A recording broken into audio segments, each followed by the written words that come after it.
आप देख रहे हैं गुलकारियाँ चैनल और मैं हूं आपका होस्ट AR गुल। हम बात कर रहे हैं पाकिस्तान फिल्म इंडस्ट्री की। पाकिस्तान फिल्म इंडस्ट्री ने बड़े ही नशेबो फराज देखे हैं इस इंडस्ट्री में कि हमें पाकिस्तान से आज तक बेशुमार फनकारों ने काम किया। फिल्म इंडस्ट्री की जो सबसे बुरी रवायत है वो ये रही है कि जो फनकार भी पर्दा स्क्रीन पर आया, अगर उसकी इब्तिदाई फिल्म फ्लॉप हो गई तो उसे फ्लॉप हीरो या फ्लॉप हीरोइन का टाइटल दिया जाता रहा। आज भी ये रवायत बरकरार है। हम जब इब्तिदाई फिल्मों का जायजा लेते हैं तो जो फनकार फिल्म इंडस्ट्री में आए उनमें एक बड़ा नाम अदाकारा रानी का था। रानी ने पर्दा स्क्रीन पर बाद में सुपरस्टार की हैसियत से काम किया, लेकिन शायद आप लोग जानते हों कि रानी की जब इब्तिदाई तौर पर कुछ फिल्में फ्लॉप हुई तो उन्हें मनहूस अदाकारा का टाइटल दिया गया और फिल्म साज उन्हें कास्ट करते हुए कई मरतबा सोचते थे। आज 27 मई को रानी बेगम की 28वीं बरसी मनाई जा रही है। रानी के हवाले से कुछ मालूमात हम आपके साथ शेयर करते हैं। रानी का असल नाम नासरा था। वो 8 दिसंबर 1946 को पैदा हुई थी। व्यूअर्स, हम आपको बता रहे थे रानी बेगम के बारे में। रानी का असल नाम नासरा था। वो 8 दिसंबर 1946 को लाहौर के इलाका मजंग में पैदा हुई थी। रानी अभी कम उम्र ही थी जब उनकी वालदा का इंतकाल हो गया और उनकी परवरिश मुख्तार बेगम नामी खातून ने की। रानी ने जब तालीमी मराहिल तय किए तो उन्हें फिल्मों में आने का शौक पैदा हुआ और वो फिल्म साज आगा जिए गुल तक रसाई हासिल करने में कामयाब हो गई। उन्हें पहली बार आगा जिए गुल की फिल्म महबूब में साइन किया गया, जिसके हिदायतकार अनवर कमाल पाशा थे। बदकिस्मती से रानी की ये फिल्म फ्लॉप हो गई। हालांकि इस फिल्म में एक बड़ा मशहूर गाना निगाहें मिला के बदल जाने वाले हमें तुमसे कोई शिकायत नहीं, ये गाना था, लेकिन उसके बावजूद ये फिल्म फ्लॉप हो गई। उससे आगे चलकर रानी को मजीद 2-4 फिल्में सिफारिश के तौर पर मिली, लेकिन व्यूअर्स, ये तमाम फिल्में एक के बाद दीगरे फ्लॉप होती गईं और उन पर मनहूस अदाकारा का टाइटल लगा दिया गया। रानी में चूंकि सलाहियतें मौजूद थी, रानी एक टैलेंटेड हीरोइन थी, लिहाजा उन्होंने हिम्मत नहीं हारी और फिल्म इंडस्ट्री के चक्कर लगाती रहीं। फिर वो भट्टी पिक्चर्स का हिस्सा बन गई। इनायत फैन भट्टी ने उन्हें अपनी ज़ाती प्रोडक्शंस में मौके दिए और उन्होंने पंजाबी फिल्मों में काम किया।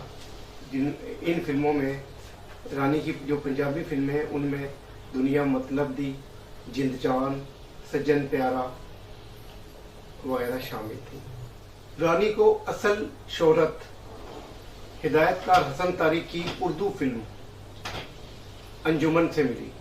इससे पहले वो देवर भाभी में भी काम कर चुकी थी, लेकिन अंजुमन रानी के कैरियर की सबसे बड़ी फिल्म कही जा सकती है, जिसमें उनके साथ वहीद मुराद, सबिया, संतोष शामिल थे।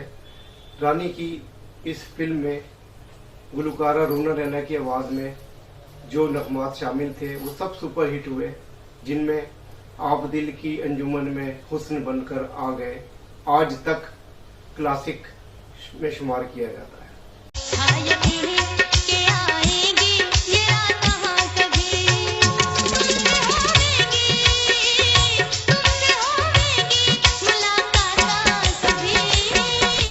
रानी को इस फिल्म के बाद फिल्म साजों ने तवाइफ के किरदार के लिए मखसूस कर दिया और ये भी हकीकत है कि पाकिस्तान फिल्म इंडस्ट्री की जितनी भी हीरोइनें उस दौर में काम कर रही थी, रानी को तवाइफ का किरदार करने में एक ख़ास मकाम हासिल रहा और फिल्म साजों ने उनकी इस सलाहियत से भरपूर फ़ायदा उठाया।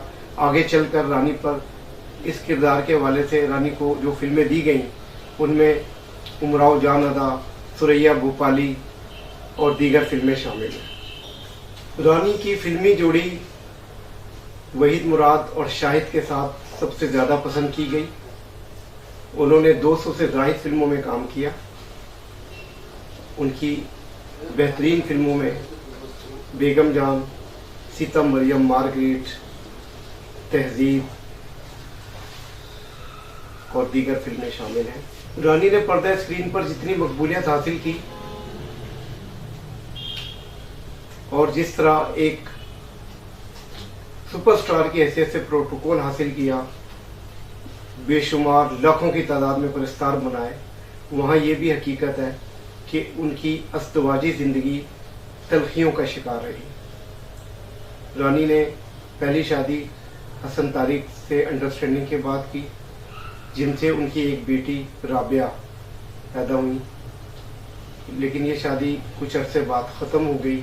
उन्होंने दूसरी शादी फिल्मसाज जावेद कमर से की, लेकिन पहली की तरह ये दूसरी शादी भी ज़्यादा अरसा नहीं चल सकी और अलहदगी पर इख्तिताम पजीर हुई। इसके बाद रानी ने क्रिकेटर सरफराज नवाज से शादी की।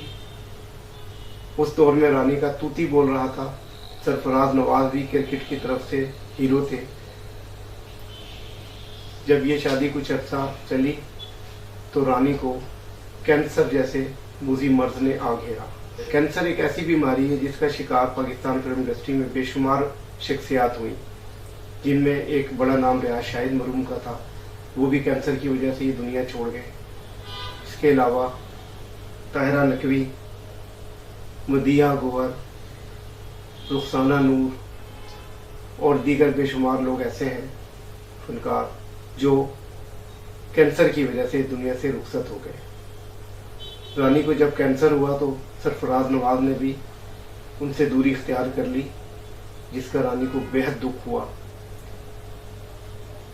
और वो तन्हाई का शिकार हो गई। इसी दौरान उन्होंने पीटीवी के 2 ड्रामा सीरियल्स में भी काम किया। इन ड्रामों में फरेब और ख्वाहिश, इन दोनों के नाम शामिल हैं, जिनमें रानी ने बड़ी अच्छी उम्दा अदाकारी की और साबित किया कि वो न सिर्फ पर्दा स्क्रीन पर बल्कि मिनी स्क्रीन पर भी अपनी सलाहियतें दिखाकर लोगों को अपनी तरफ मुतवज्जो कर सकती हैं। रानी जब कैंसर का शिकार हुई तो सरफराज नवाज ने भी उनसे अलहदगी इख्तियार कर ली और ये रिश्ता भी ख़त्म हो गया। इस तरह एक के बाद दीगरे रानी की तीनों शादियां नाकाम रहीं। पाकिस्तान फिल्म इंडस्ट्री के स्क्रीन की रानी 27 मई 1993 को कैंसर के हाथों शिकस्त खाकर इस दुनिया से रुखसत हो गई। ताहम उनके परस्तार आज भी उनकी यादगार फिल्में देखकर उन्हें खराज अकीदत पेश करते हैं। रानी अब इस दुनिया में नहीं है, लेकिन उनके जो किरदार हैं वो अमर हो चुके हैं। उमराव जान अदा उनके करियर की एक बहुत बड़ी फिल्म थी। अगरचे बॉलीवुड में ऐश्वर्या राय और रेखा ने भी उमराव जान के किरदार अदा किए हैं, लेकिन फिल्मी नाक़दीन का ख्याल है कि जो किरदार अदाकारा रानी ने उमराव जान का किया वो कोई भी अदाकारा नहीं कर सकी। हम उनकी 28वीं बरसी पर रानी को ख्वाज अकीदत पेश करते हैं और दुआ करते हैं कि अल्लाह पाक उनकी मग़फ़िरत फरमाए। इंशाअल्लाह हमारे दीगर फ़नकारों पर भी इसी तरह के प्रोग्राम आप तक पहुँचते रहेंगे। अपने मेज़बान AR गुल को इजाज़त दीजिए। अल्लाह ने के बाद जो बचा था वो लुटा